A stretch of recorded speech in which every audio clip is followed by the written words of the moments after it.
Think your life is tough? The truth is, you wouldn't last a single day in medieval times. Today, we're diving into the brutal, raw reality of everyday life back then. And trust me, it's way worse than you ever imagined. From food that could poison you, to public toilets that emptied straight into the streets, medieval life was one non-stop survival nightmare. And stay with me till the end.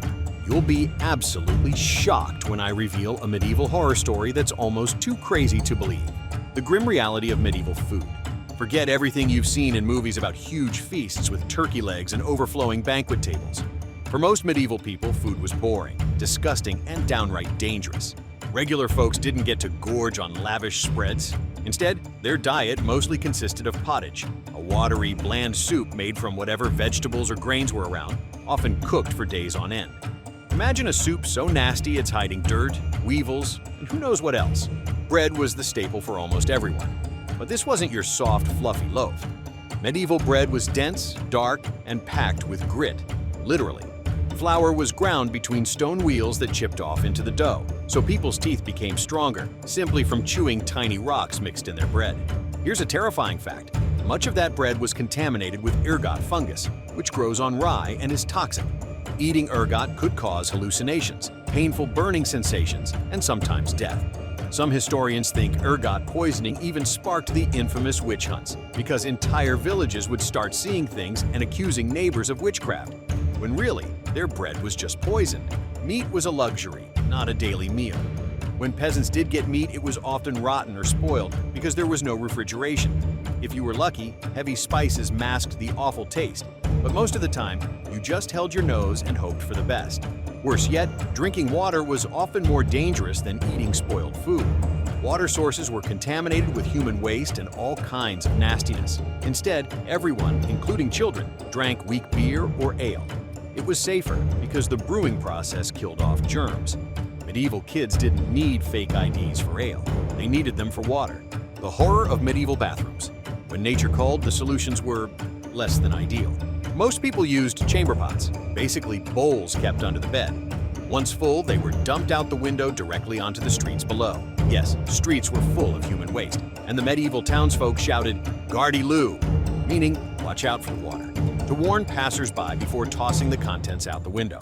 In castles, toilets called garderobes were little more than holes in stone seats that dropped waist down castle walls, sometimes from dizzying heights.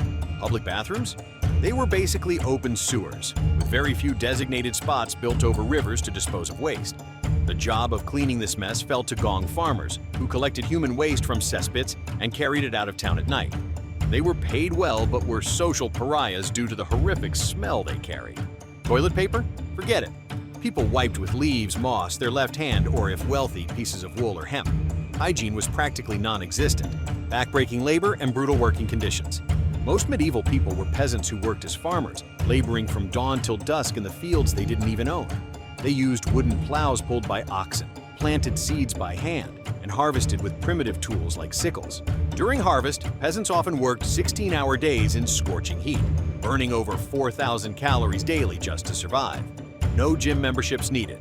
Their bodies were in constant struggle just to keep going, not farming. Then maybe you worked as a blacksmith, breathing toxic smoke and risking burns, or as a tanner, exposed to urine and chemicals that stained skin yellow and stunk for weeks. Kids as young as 7 were sent away to become apprentices, working up to 14 years without a day off before earning the right to be journeyman craftsmen. Jobs were harsh and pay was minimal. A laborer might earn just a couple of pennies a day, barely enough to buy 2 loaves of bread. Medieval medicine, a horror show. Disease was everywhere, and medicine was practically torture.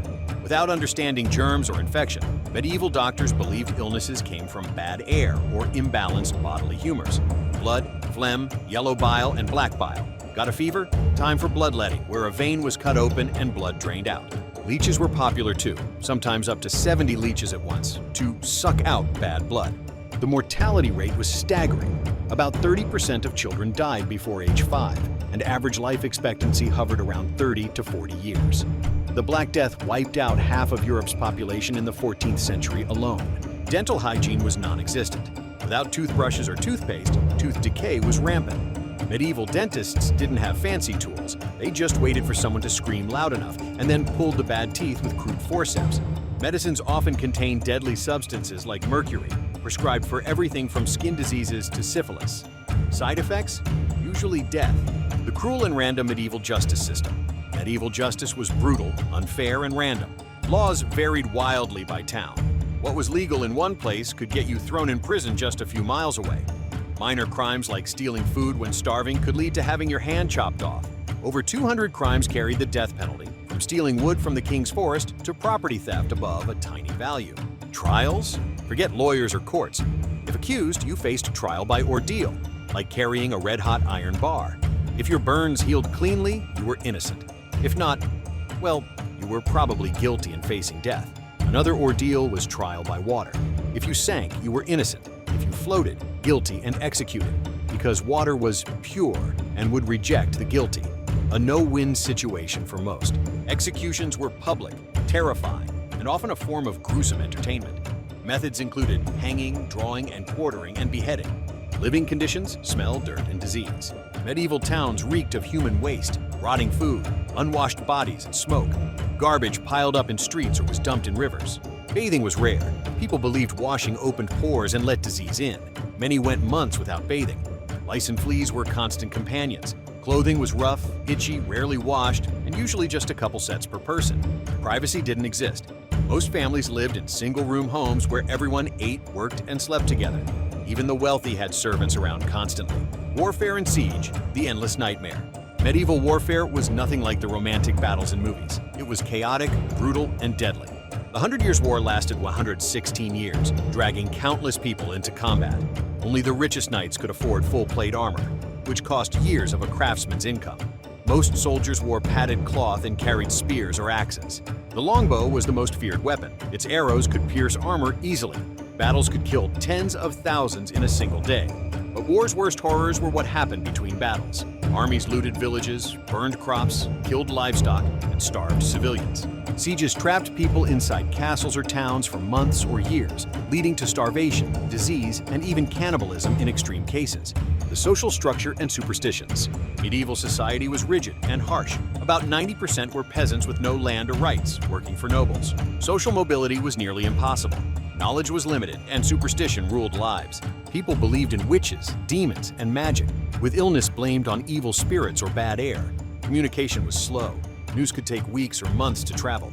So, if you think you could survive a single day in medieval times, ask yourself this: would you risk the poisoned food, the toxic water, the brutal labor, and the constant threat of disease and death, all without a single modern convenience? Could you face a justice system where a wrong accusation meant a horrific death? Why, we can't imagine life then. Today, we have antibiotics, indoor plumbing, clean water, human rights, and deodorant. We take these for granted, but in the Middle Ages, survival was a daily battle against filth, hunger, violence, and superstition. Shocking medieval horror story. And now, the story I promised you. There was a medieval practice so gruesome, so bizarre, it's hard to believe it actually happened. In some towns, people believed that miasma, bad air, caused disease. To combat this, during outbreaks, entire streets would be sprayed with smoke and fire to cleanse the air. Sometimes they would burn the clothes of the sick in the streets, spreading toxic fumes everywhere. Worse yet, in desperate times, townsfolk would resort to public torture devices as medicine.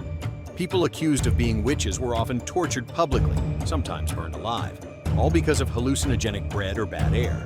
So next time you complain about a bad meal or a long workday, remember, you'd be lucky to last 24 hours in medieval times. No antibiotics, no clean water, no police to protect you, no fair trials, and a life expectancy that barely scraped past your 30s. If you thought history was all about knights and castles, now you know the real story is far darker and far more brutal.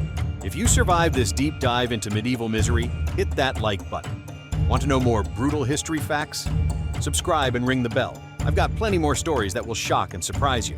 And tell me in the comments, what medieval horror would be the hardest for you to survive?